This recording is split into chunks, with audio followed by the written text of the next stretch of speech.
Mari saudara kita bersama-sama membuka firman Tuhan dari Ibrani pasal yang keempat ayat 14 sampai dengan ke-16. Surat Ibrani pasal yang keempat ayat 14 sampai dengan ayat yang ke-16.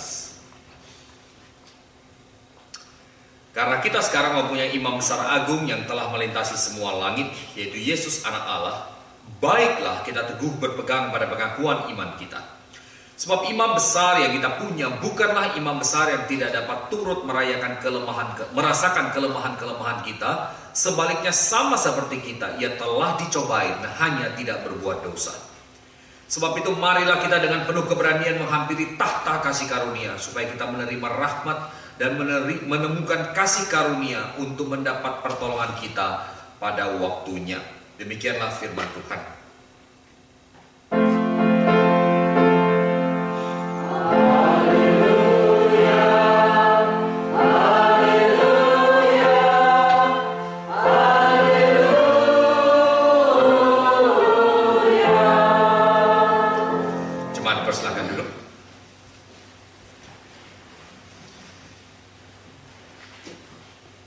Saudara, saya kira tidak berlebihan kalau saya katakan ya, salah satu masalah yang paling besar yang dialami oleh banyak manusia, banyak orang pada zaman sekarang, dan juga khususnya yang dialami oleh orang-orang yang makin lama usia makin bertambah, dan khususnya lagi dirasakan oleh orang-orang seperti kita yang pada dasarnya merupakan imigran di negara asing, adalah bahwa makin lama kita hidup, kita ini makin kurang teman. Makin lama kita hidup, saudara, kita ini masih makin kurang orang yang kita anggap itu sepantaran dengan kita atau sepadan dengan kita. Saya katakan sepantaran atau sepadan itu bukan dalam arti sekedar status sosial, status ekonomi, bukan ya. Orang yang barangkali usianya sama dengan kita, orang yang kita anggap bisa kita ajak ngobrol, orang yang kita anggap kita bisa mengerti diri kita, ya. Itu kalau saudara perhatikan, makin umur makin bertambah, saudara, ya, itu makin kurang. Ada seorang orang udah tua, saudara, dia tinggal di convalescent dan dia di interview, dia ditanya, apa sih asiknya jadi orang tua? Dia pikir-pikir, apa asiknya jadi orang tua ya? Terus dia kepikir satu hal, dia bilang the older you are, the less peer pressure you have. Bener kan? Makin lama makin tua, makin gak ada peer pressure. Waktu masih muda, semua itu saingan ya. Kalau anak kecil, bukan anak kecil, anak remaja khususnya, si A pakai pakaian kayak begini, mode kayak begini, kalau dia nggak seperti itu juga, rasanya kok tekanan mental itu luar biasa kan. Tapi kalau orang tua kan enggak. Makin temen itu makin lama makin kurang kan. Makin umur kita bertambah, saudara, satu hal yang kita sadari, anak makin lama makin besar, dan bukan cuma anak makin lama makin besar, anak makin lama makin hidup dalam dunia mereka sendiri. Dan kita hidup dalam dunia kita sendiri, ya. Dan dunia kita dan dunia anak itu menjadi makin lama makin mengorbit, makin lama makin jauh. Dulu itu seperti magnet, saling tarik menarik, ya kan? Sekarang masih tetap saling magnet, tapi kutubnya sama, jadi saling tolak menolak sekarang. Ya kan? Dulu itu saling mendekati, ya. Sekarang itu malah menjadi saling menjauhi, ya. Teman-teman juga seperti itu. Baik karena kondisi kesehatan, saudara, komunikasi itu menjadi makin lama makin jarang, makin lama makin kurang, ya. Yang di sana pakai hearing aid, yang di situ juga pakai hearing aid. Kalau ngomong itu lebih banyak kalimat yang sama diulang-ulang terus-menerus, ya kan? Dan sejauh yang saya tahu sekarang, untuk cellphone yang ada sekarang ini belum ada yang betul-betul hearing aid friendly. Betul nggak? Kalau telepon di rumah kayaknya banyak yang sudah mulai yang landline itu banyak yang bisa menolong untuk hearing aid kan. Tapi kalau yang cellphone sekarang sudah sinyalnya susah, yang makin lama makin membingungkan, itu cellphone makin canggih ya. Banyak orang tua sekarang bilang, udah pusing dah dari pakai Samsung, pakai iPhone, saya kembali ke zaman dulu Motorola dicabut. Atau yang di CVS yang tombolnya gede-gede punya itu supaya makin gampang kelihatan ya. Komunikasi di antara satu dan lain itu menjadi makin lama makin jarang. Saya merasakan, saudara, banyak orang tua, saudara, mereka tinggal di convalescent misalnya, mereka itu betul-betul membutuhkan sentuhan dari orang. Ya, saya membaca mungkin sebuah film ya. Saya sempat nonton satu film. Ada seorang dia hampir meninggal, saudara, dan dia ditanya, apa yang kamu takut? Ya, apa yang kamu takut? Dia kalau nggak salah akan dihukum mati atau gimana? Apa yang kamu takut? Dia bilang, saya nggak takut mati. I know where I will be. Ya, seorang Kristen. Saya tahu saya itu akan kemana.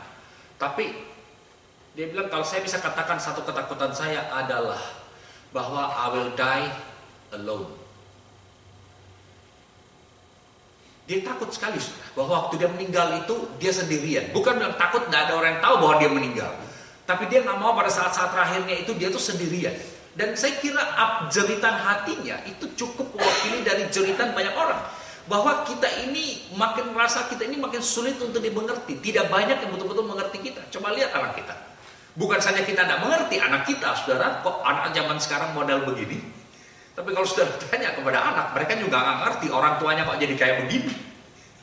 Mereka lihatnya itu sama sekali berbeda. Di antara teman-teman kita, tadi saya sengaja singgung kita sebagai imigran, saudara, bahwa kita ini makin lama nggak jelas ya. Kita ini Indonesia apa Amerika atau apa sebenarnya, ya kan? Identitas kita, cara hidup kita, budaya kita, kebiasaan kita itu berubah, saudara. Ini bukan soal masih mau makan nasi apa enggak, masih mau sambal apa enggak, bukan. Tapi saudara coba, waktu saudara kembali ke Indonesia, saudara ketemu lagi dengan teman-teman yang dulu punya. Saudara akan melihat ada hal-hal dan biasanya cukup banyak cara berpikir yang sudah mulai terasa berbeda sekali, ya kan? Terasa lain. Atau teman-teman dari Indonesia datang ke sini berlibur dan berkunjung kepada kita misalnya, untuk nyambung, untuk bicara saja itu sudah rasanya kadang-kadang sudah susah banget gitu, ya. Salah satu hal yang saya kalau pulang ke Indonesia yang saya nggak berani mengatakan terganggu sekali, tapi yang saya tahu berbeda adalah bahwa orang tuh merasa mereka bisa datang ke rumah kapan saja mereka mau tanpa memperdulikan kira-kira kita ini lagi apa gitu. Ya, dan karena saya ini yang paling kecil, yang datang adalah tante saya, yang datang adalah paman saya, ya mau nggak mau semua rencana saya hari itu yang mesti diubah karena tiba-tiba dia decided untuk hari itu datang, ya kan? Saya bisa merasa seperti itu mungkin karena saya udah kelamaan di sini, saudara. Saya nggak bisa mengatakan kepada tante saya bikin appointment dulu. Wah, bisa dijitak habis, bukan cuma dia yang jitak saya, keluarga saya satu keluarga jitak saya. bisa langsung diusir keluar tuh kalau kayak gitu. Kan nggak mungkin kan ngomong kayak gitu punya. Tapi di sisi lain kita pikir itu mah bukan bilang soal kebiasaan Amerika atau bukan, itu kan soal ya bagaimana dong orang lain kan siapa tahu dia ada kesibukan. Nah, ya, kita yang berpikir seperti itu karena kita udah lama hidup di sini. Mereka di Indonesia atau barangkali tempat yang dimana mereka nggak banyak memikirkan hal itu. Nah, hal-hal seperti ini, saudara, membuat kita seringkali makin merasakan tidak banyak orang yang betul-betul bisa mengerti saya. Tidak banyak orang yang betul-betul bisa merasakan apa yang saya rasakan, yang saya gumulkan, yang saya khawatirkan, yang saya senang, yang saya suka, yang saya tidak suka. Tidak banyak orang yang betul-betul mengerti saya. Nah, itu yang barangkali membuat saya tertarik sekali, saudara, waktu mencoba mempelajari tentang Yesus waktu dia di dalam dunia ini. Saya melihat Yesus itu menunjukkan satu karakteristik yang barangkali saya bisa katakan saya tidak pernah lihat di dalam tokoh-tokoh agama yang lain. Ya, bahkan dengan tidak usah mengatakan Yesus itu juru selamat apa enggak, ya, jangan salah paham ya, saya tidak mengatakan Yesus bukan juru selamat, tapi tanpa memikirkan itu pun ya, tanpa memikirkan dia itu adalah Allah, tanpa memikirkan dia itu siapa gitu. Secara manusia saja, satu hal yang ditonjolkan oleh Yesus dengan jelas sekali di dalam kehidupannya, dalam pelayanannya adalah bahwa dia adalah seorang yang betul-betul manusiawi dan seorang yang bisa merasakan apa yang dirasakan oleh orang lain. Saya ingin berikan satu contoh saja secara cepat, saudara. Mari kita buka dari Yohanes pasal yang ke-11. Yohanes pasal yang ke-11. Mari kita coba baca dari ayat yang ke-32. Ini cerita mengenai Lazarus, ya. Kebanyakan kita saya rasa mengerti cerita tentang Lazarus ini. Lazarus seorang teman baiknya Yesus, keluarganya Maria, Marta, ini semua teman baiknya Yesus, ya. Dan Yesus sekarang diminta untuk datang untuk melayani mereka. Dan ayat 32, ya, adalah episode di mana Maria itu bertemu dengan Yesus. Ya, ayat 32, Yohanes pasal 11 ayat 32. Setibanya Maria di tempat Yesus berada dan melihat dia, tersungkurlah ia di depan kakinya dan berkata kepadanya, "Tuhan, sekiranya engkau ada di sini, saudaraku pasti tidak mati." Saudara lihat respon Tuhan Yesus ayat 32 ya. Ayat 33. Ketika Yesus melihat Maria menangis dan juga orang-orang Yahudi yang datang bersama-sama dengan dia, maka sedihlah hati Yesus. Ia sangat terharu. Saudara, Yesus bisa dong, dia lihat Maria seperti itu, dia bisa datang dan dia bisa berkhotbah kepada Maria, "Jangan takut, Lazarus sudah di surga, jangan takut ini itu." Dia bisa ngomong segala sesuatu kepada Maria dan berusaha untuk menghibur Maria. Tapi yang bagi saya sesuatu yang sangat menyentuh adalah bahwa waktu di dalam bagian ini Yesus tidak ngomong apa-apa. Saudara lihat sekali lagi 32 dan 33. Maria bisa dikatakan, kalau kita mau berpikir secara negatif, saudara, ayat 32 bisa dikatakan Maria itu sepertinya agak menyalahkan Yesus. Yesus, kalau engkau ada di sini, Lazarus saudaraku itu tidak akan mati. Dengan kata lain, Yesus, engkau datang terlambat. Ya kan? Bisa kan dia ngomong gitu kan? Engkau datang terlambat. Coba kalau engkau datang lebih cepat, Lazarus saudaraku tidak akan mati. Nah, saudara tahu kenapa Yesus terlambat? Bukan karena jalanan lagi macet. Mari kita kembali ke ayat sebelumnya, saudara, dan kita di situ tahu kenapa Yesus terlambat. Ayat yang ke-6. Saudara lihat di situ kenapa Yesus terlambat. Waktu dia diberitahu bahwa Lazarus itu sakit, ya, Lazarus itu sakit, apa yang dilakukan oleh Yesus? Namun setelah didengarnya bahwa Lazarus sakit, ia sengaja tinggal 2 hari lagi di situ. Yesus terlambat bukan karena jalanan macet, bukan karena dia terlalu sibuk. Yesus terlambat, saudara, karena memang dia nggak mau datang pada waktu itu.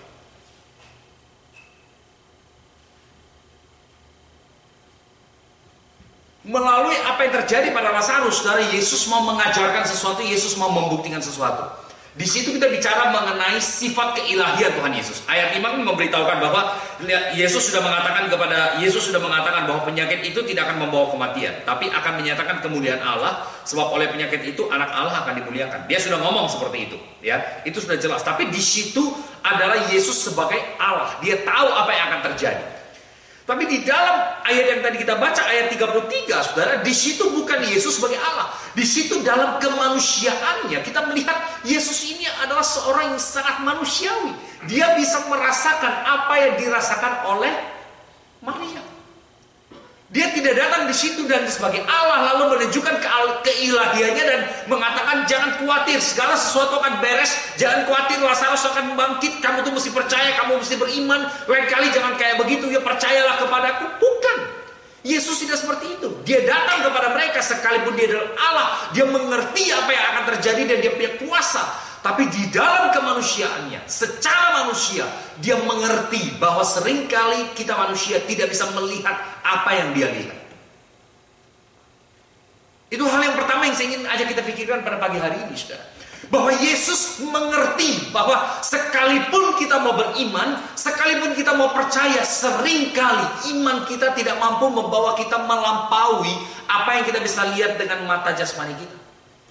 Yesus mengerti bahwa sekalipun kita adalah orang beriman, seringkali iman itu tidak bisa membawa kita melihat apa yang menjadi rencana Allah, apa yang menjadi kehendak Allah. Yesus mengerti sekalipun kita adalah orang beriman, seringkali iman itu tidak bisa membawa kita untuk melihat dari sudut pandang Allah itu sendiri. Dia tidak menyalahkan kita, dia mengerti kelemahan, dia mengerti keterbatasan dari iman. Bukan hanya dia mengerti, saudara. Ayat 33 kata terharu di situ, saudara. Itu menunjukkan dia itu simpati. Dia bisa merasakan apa yang saudara dan saya rasakan. Ayat 34 dia bertanya, di manakah dia kamu baringkan? Jawab mereka, Tuhan, mari dan lihatlah. Ayat 35 respon Tuhan Yesus apa?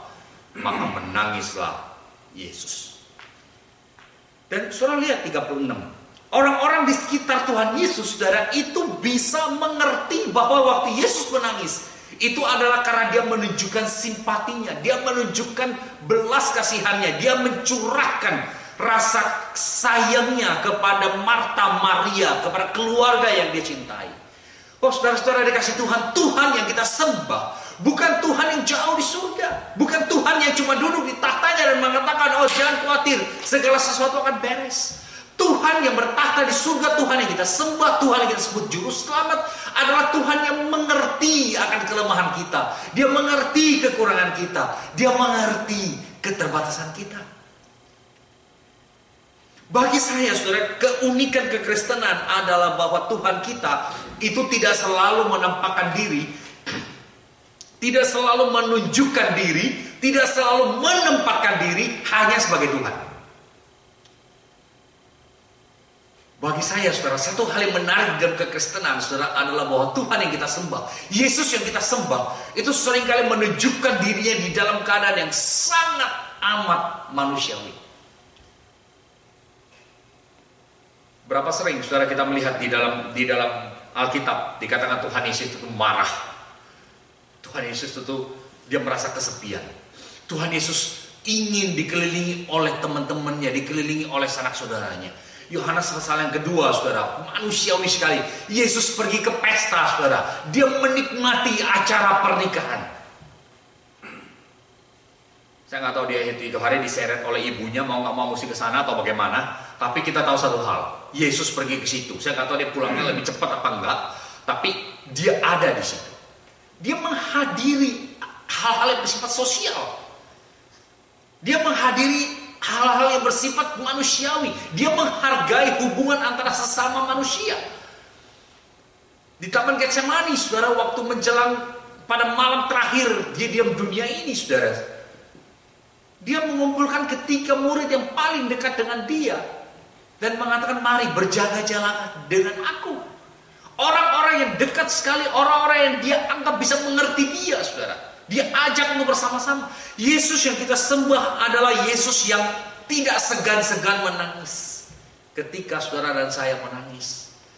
Yesus, saudara, bukan Allah yang di surga saja dan mengatakan waktu kita berdoa kepada dia, waktu kita bergumul, waktu kita mencurahkan hati kita, lalu dia mengatakan, kenapa sih kok kamu iman kamu begitu lemah, kok kamu begitu cengeng, kok kamu begitu khawatir, percayalah kepadaku, jangan khawatir apa-apa, semua pasti beres. Enggak, saudara. Yesus bisa menyelesaikan masalah kita, dia bisa menyelesaikan apa yang menjadi keruwetan dalam hidup kita. Tetapi, saudara, sekalipun demikian, dia tidak pernah menyalahkan kita waktu kita datang kepada dia, mencurahkan seluruh isi hati kita kepada dia. Dia sabar untuk mendengar, dan bukan hanya sabar untuk mendengar, dia mengerti. Dia mengerti, saudara. Bayangkan Allah yang betul-betul mengerti apa yang saudara dan saya rasakan. Coba berhenti sebentar, saudara, dan pikir itu. Sekali lagi, lupakan dia adalah Allah. Lupakan bahwa dia itu bisa berbuat mujizat. Lupakan bahwa dia sanggup melakukan apa saja yang dia mau.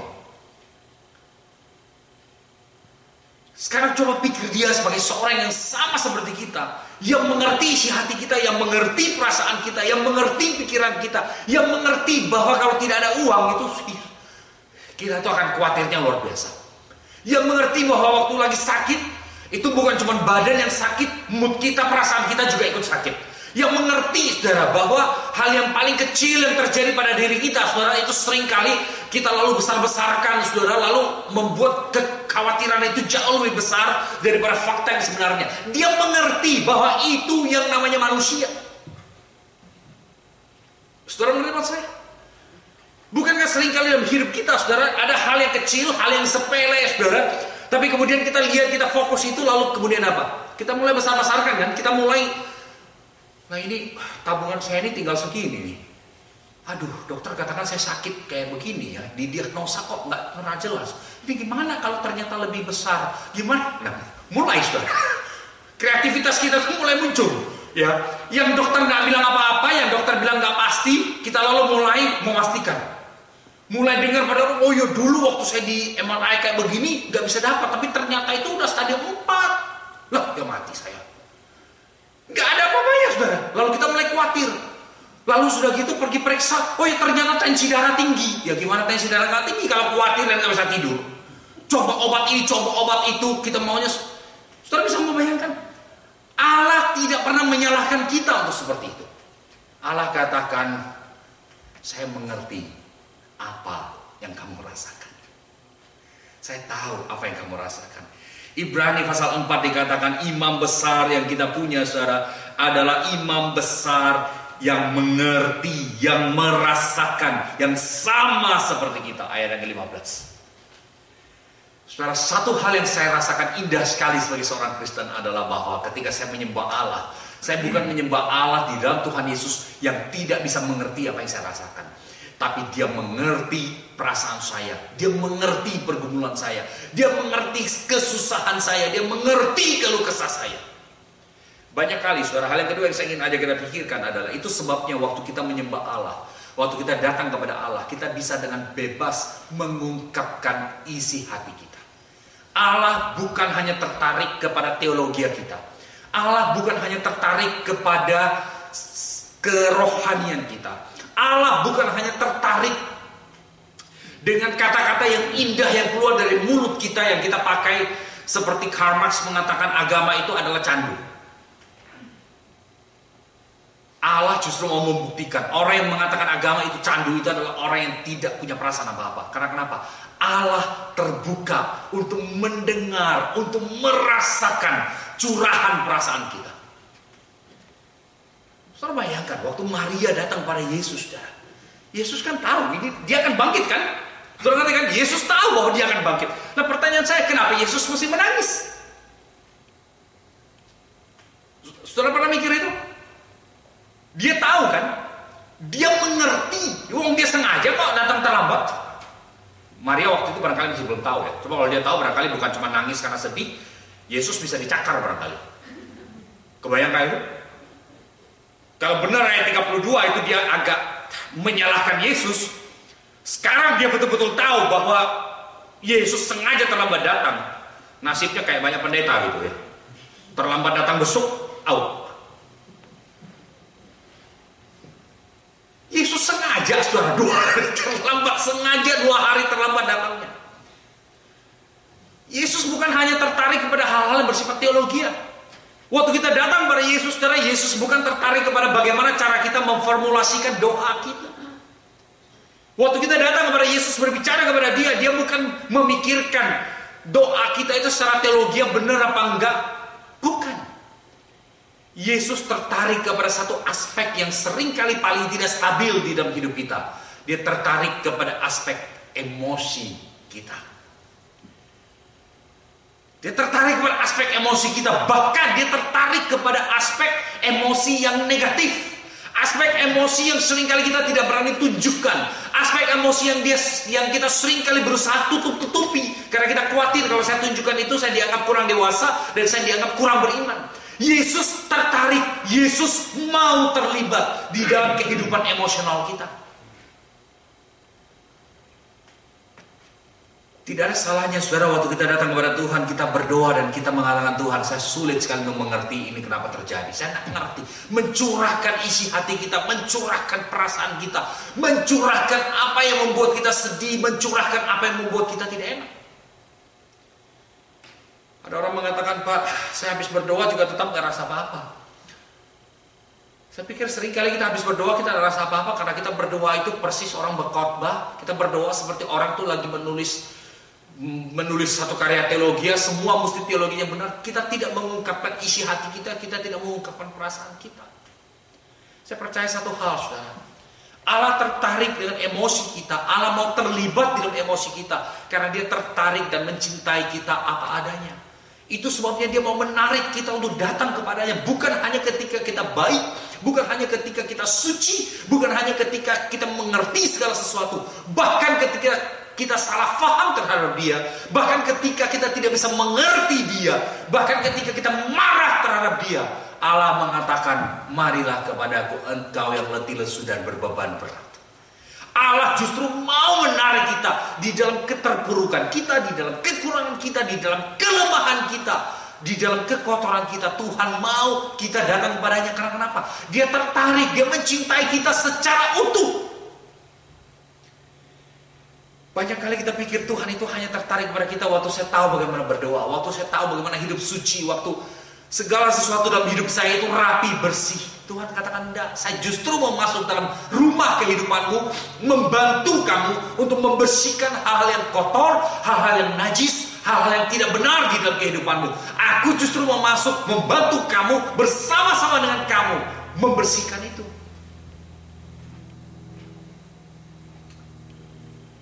Seringkali hubungan kita dengan Yesus tidak dekat, saudara, karena kita menyembunyikan aspek emosi itu. Kita menyembunyikan itu di balik gambar-gambar yang suci, di balik hal-hal yang rohani, di balik hal-hal yang indah, di balik hal-hal yang menggembirakan. Tuhan Yesus mengatakan, saya mau hubungan yang lebih dari itu.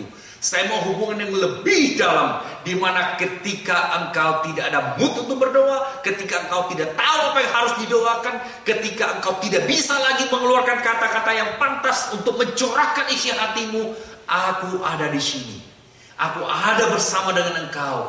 Aku mengerti apa yang kamu rasakan, dan aku tahu persis apa yang kau inginkan. Mari kita buka Roma pasal 8, saudara.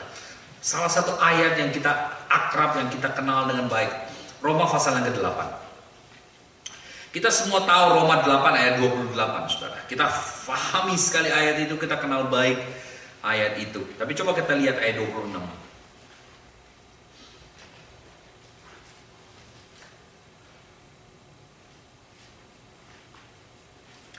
Roma 8 ayat 26. Di sini berbicara mengenai Roh Kudus. Tapi saya kira ini bisa diterapkan kepada Tuhan Yesus. Roma 8 ayat 26. Demikian juga Roh membantu kita dalam kelemahan kita. Sebab kita tidak tahu bagaimana sebenarnya harus berdoa, tetapi Roh sendiri berdoa untuk kita kepada Allah dengan keluhan-keluhan yang tidak terucapkan. Saudara pernah dalam situasi seperti itu? Di mana kita itu mau nangis saja sudah tidak bisa nangis, saudara. Mau teriak itu sudah tidak bisa teriak. Mau mengungkapkan rasa sakit hati kita, rasa kesedihan kita, itu aja sudah tidak bisa keluar, saudara. Kalau saya bisa coba mengerti orang yang waktu kita berada dalam situasi seperti itu adalah situasi di mana kita itu merasa kita adalah orang yang paling sendirian di dalam dunia. Tidak ada orang yang mengerti kita. Secara umum orang tuh ada yang introvert, ke dalam, simpan emosinya, bom waktu. Ada orang yang extrovert, semuanya keluar, kayak petasan. Semua keluar, kecil jadi besar. Orang yang introvert, yang besar jadi kecil, ya kan? Orang yang introvert itu sekali meledak, hancur, habis. Orang yang extrovert, saudara, tiap hari hancur. Semua ada ininya. Tapi maksud saya begini, saudara. Baik orang yang introvert maupun orang yang extrovert, saudara. Orang yang di dalam hati maupun orang yang meledak-ledak, saudara. Saya kira mereka semua itu punya satu momen di mana mereka tuh ingin sendirian. Ada hal-hal yang kita sepertinya pribadi sekali, saudara. Kita mau simpan dalam hati kita yang di mana kita itu waktu jauh merasa lebih damai, lebih tenang kalau kita sendiri. Walaupun itu nggak ada salahnya, saudara. Di sisi lain ada satu aspek, yaitu bahwa karena kita merasakan tidak ada orang yang mengerti apa yang saya mengerti ini. Tidak ada orang yang mengerti apa yang saya rasakan. Nobody could understand what I am going through at this moment. So let me sort it out on my own. Mungkin nggak bisa ngomong persis kayak begitu, saudara, kecuali orang extrovert. Orang yang introvert mah nggak tahu, dia cuma bilang saya lagi moody aja. Tapi saudara, kabar gembira untuk kita di dalam keadaan yang paling sendiri seperti itu, di mana kita bisa dikatakan menunjukkan our ugly self, diri kita yang paling buruk, diri kita yang paling kotor. Yesus ada di situ, dan Dia mengerti. Dia mengerti. Dia nggak datang di situ untuk berkhotbah kepada kita. Dia nggak datang di situ untuk mengatakan, "Hei Maria, kamu tuh yang benar dong, masa sikap kamu kayak begini." Yesus ada di situ dan Dia menangis bersama-sama dengan kita. Dia menangis bersama-sama dengan kita. Waktu kita tidak bisa mengungkapkan isi hati kita, keluhan-keluhan yang tidak terucapkan. Ayat 15 dari Ibrani mengatakan, imam besar yang kita punya adalah imam besar yang dapat merasakan kelemahan-kelemahan kita. Saya ubah itu jadi positif. Dapat merasakan kelemahan-kelemahan kita.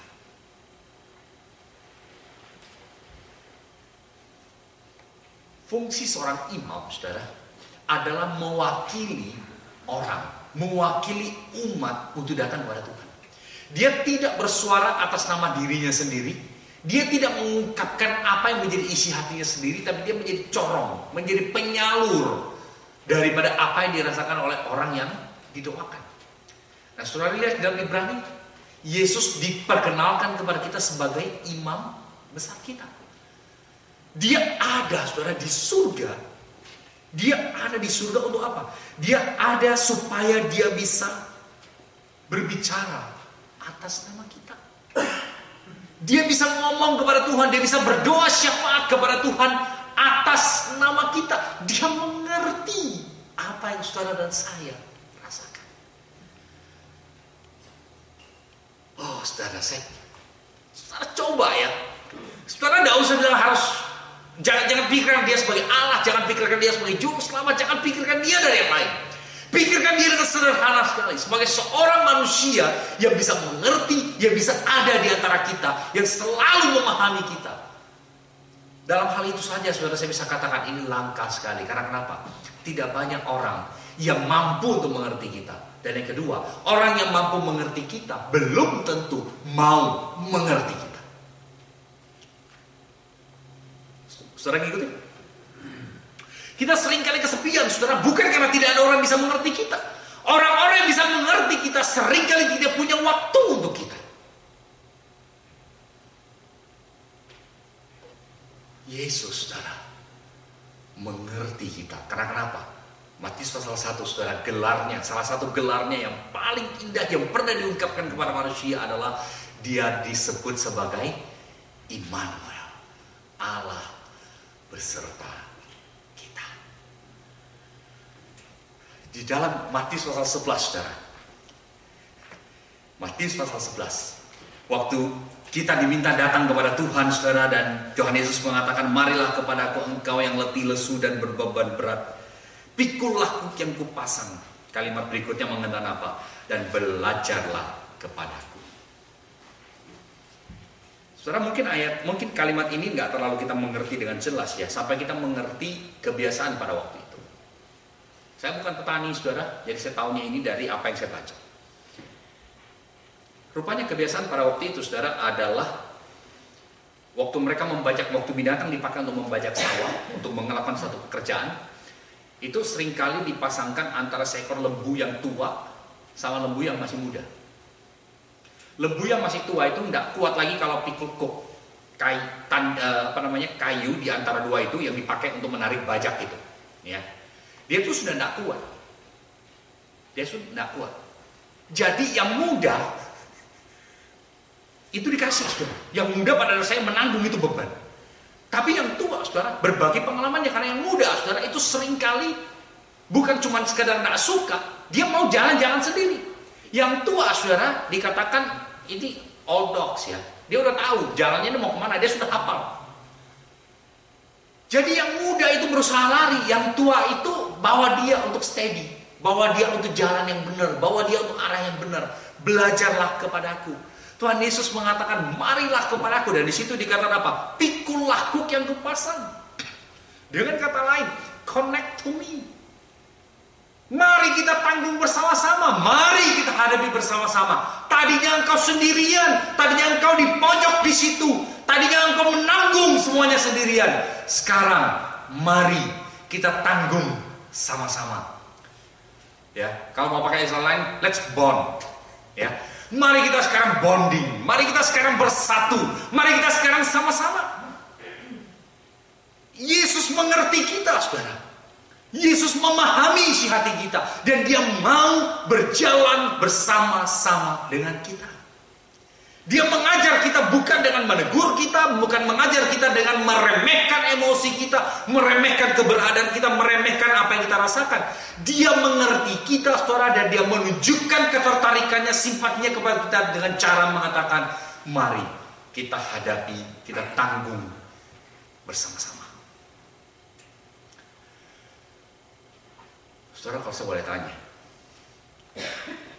kita mungkin punya cukup banyak teman, saudara. Berapa banyak di antara teman itu yang betul-betul punya waktu untuk kita? Makin kurang kan? Makin kurang. Waktu kita susah, waktu kita sedih, berapa banyak yang betul-betul punya waktu untuk kita? Dan di antara mereka yang betul-betul punya waktu untuk kita, berapa banyak yang masih stay dengan kita dan mengatakan, mari kita hadapi ini sama-sama. Saya berani mengatakan, saudara, orang seperti itu biasanya 1 atau 2 orang. Itu kalau kita beruntung punya teman yang kayak begitu. 1 atau 2 orang yang akan tinggal dengan kita dan mengatakan, hey, jangan khawatir, I'll be with you. Mari kita hadapi ini sama-sama. Saudara bisa kebayang orang yang kayak gitu? Bisa kebayang mukanya? Oh, enggak banyak, saudara, enggak banyak. Saya enggak akan heran kalau saudara mengatakan, saya enggak punya teman yang kayak gitu. Ya, beberapa mereka mengerti. Ya, tapi tidak ada yang waktu kalau harus hadapi, ya tetap harus sendirian. Kalau saudara beruntung, saudara barangkali punya 1, barangkali punya 2 orang yang saudara bisa bayangkan orang yang seperti itu, yang waktu saudara susah, waktu saudara tidak tahu, waktu saudara sudah dalam keadaan yang paling buruk, yang monsternya itu sudah keluar, saudara, dan dia masih terus di situ bersama-sama dengan saudara. Bisa kebayang, saudara? Pertanyaan kedua, bukan cuma apakah saudara punya orang seperti itu. Pertanyaan kedua, apakah saudara menjadi orang seperti itu terhadap orang lain? Menjadi orang seperti itu terhadap orang yang lain. Tuhan Yesus mengatakan, marilah kepadaku engkau yang letih lesu dan berbeban berat. Aku akan memberikan kelegaan. Bukan Yesus akan menangkat semuanya, enggak. Justru waktu di dalam keadaan seperti itu, dia justru mengatakan, pikulah kuk yang kupasang. Mari kita menjadi 1. Mari kita jalan sama-sama. Dan belajarlah kepadaku. Terakhir ayat 29 dikatakan, maka jiwamu akan mendapat apa? Ketenangan. Saudara lihat, maka jiwamu akan mendapat ketenangan. Dia ada mengatakan berdoa lebih banyak, berpuasa lebih banyak, ngasih persembahan lebih banyak, konseling lebih banyak, hafal ayat Alkitab lebih banyak, lebih kuat imanmu. Tidak. Tuhan Yesus mengatakan, marilah kepadaku. Karena dia tertarik kepada kita, saudara. Dia mengerti apa yang kita rasakan. Dia mengerti emosi kita dan dia tertarik kepada emosi kita yang paling negatif sekalipun. Dan dia kemudian mengatakan, mari kita hadapi itu secara bersama-sama. Belajarlah kepadaku dan engkau akan mendapat ketenangan. Saya tidak sempat untuk betul-betul mempelajari ayat 29 Matius 11 ini secara mendalam sekali ya. Tapi dari apa yang saya ingat, saudara, apa yang sekilas yang saya ingat di sini, waktu dikatakan jiwamu akan mendapat ketenangan, saudara, di sini bukan berarti Yesus mengatakan saya akan memberikan ketenangan kepada. Ini berbeda, saudara. Kenapa saya katakan ini penting? Karena gini, kita bisa datang kepada Yesus dan mengatakan, Tuhan berilah saya ketenangan. Dan tidak salah berdoa seperti itu. Saya sering berdoa seperti itu. Saya sering berdoa untuk orang seperti itu. Tapi saya mendapatkan satu hal, saudara, bahwa cara Tuhan memberikan kita, cara Tuhan memberi ketenangan kepada kita itu seringkali bukan dengan seperti tukang sulap, saudara, lalu datang pada kita, lalu tangan diusap, kepala diusap, atau mungkin dikasih apa namanya, minyak, atau ini kan baru rabu abu kan, lalu dikasih abu di sini, lalu tenang, damai, kayak ada switch gitu, mati. Enggak, saudara. Enggak. Tuhan memberikan pada kita ketenangan, saudara, justru dengan cara yang sangat sederhana, melalui kehadirannya bersama-sama dengan kita. Waktu dia ada bersama-sama itu seperti seorang bayi, saudara. Gimana caranya bayi itu tahu ada orang tuanya di situ? Waktu ada orang tuanya, saudara, dia itu bisa diam, bisa tenang, bisa rasa damai. Dia nggak ngerti orang tuanya barangkali besok sudah akan keluar dari apartemen ini karena kena eviction atau apa. Dia nggak ngerti. Pokoknya dia cuma tahunya ada orang tuanya di situ. Everything will be okay. Saudara bisa membayangkan, bisa merasakan seperti itu. Tuhan Yesus tidak mengatakan aku akan memberikan ketenangan kepadamu. Dia katakan marilah kepadaku, pikulah kuk yang kupasang, belajarlah kepadaku. Mari kita hadapi bersama-sama, maka jiwamu akan mendapat ketenangan. Kita tahu itu berasal dari Tuhan, Kita tahu itu pemberian Dia.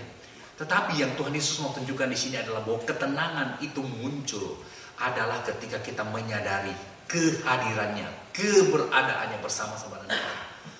Saudara-saudara yang dikasihi Tuhan, jangan sampai di dalam emosi kita yang sangat rendah, di dalam emosi kita yang lagi dalam sekali, dalam keadaan yang sangat negatif, jangan sampai kita tidak bisa merasakan kehadiran Tuhan. Saya tahu saudara, sering kali waktu kita lagi sedih sekali, waktu kita khawatir sekali, waktu kita depresi sekali saudara, kita seperti betul-betul hidup dalam dunia kita sendiri, baik karena kita menutup diri atau memang nggak tahu apa yang terjadi, kita merasa tidak ada yang mengerti kita. Saudara aku dikasih Tuhan, dalam keadaan seperti itu, buka pintu untuk Tuhan Yesus. Kalau saya boleh kutip saudara dari Wahyu, waktu Tuhan Yesus mengatakan, aku berdiri di depan pintu dan mengetuk. Jika siapa yang membuka pintu, maka aku akan masuk. Kalau saya bisa terapkan itu dalam situasi kesendirian kita, saudara, Tuhan Yesus tidak pernah mendobrak pintu, saudara. Waktu kita tidak mau membuka pintu, dia katakan, Hengki, you are ready for me. Just to let you know, yang memisahkan kita ini cuma daun pintu doang. Saya ada di luar. Tapi sampai kamu mengizinkan saya masuk, masalah tetap tidak akan selesai. So let me come in. Tapi kalau engkau tidak bersedia memberi saya masuk, I'll just know. Whenever you are ready, buka pintu, saya akan masuk. Dan jiwamu akan mendapat ketenangan. Saudara-saudara kasih Tuhan, saya tidak tahu apa yang menjadi masalah kita pada hari ini, saudara. Mudah-mudahan tidak ada masalah. Mudah-mudahan semuanya beres, tidak ada kekhawatiran dalam hidup kita. Dan kalau saudara seperti itu, tolong beritahu saya, karena dalam hidup saya masih ada masalah. Tapi waktu kita menghadapi kesulitan, kita menghadapi persoalan,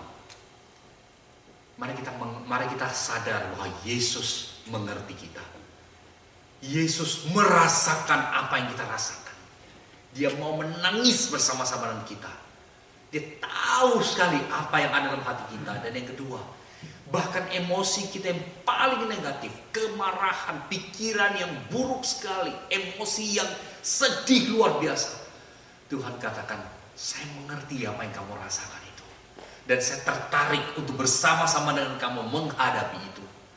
Dan yang ketiga, saudara, dia mau masuk, dia mau duduk bersama-sama dengan kita. Dia mau menjadikan masalah kita sebagai masalah dia. Dia mau untuk bonding, dia mau untuk memikul kuk itu bersama-sama, dihubungkan antara kita dan dia, dijadikan satu. Supaya saudara, ketenangan, kedamaian dari dia itu bisa menjadi bagian kita juga. Saudara-saudara yang dikasihi Tuhan, Yesus mengerti kita. Mari kita berdoa.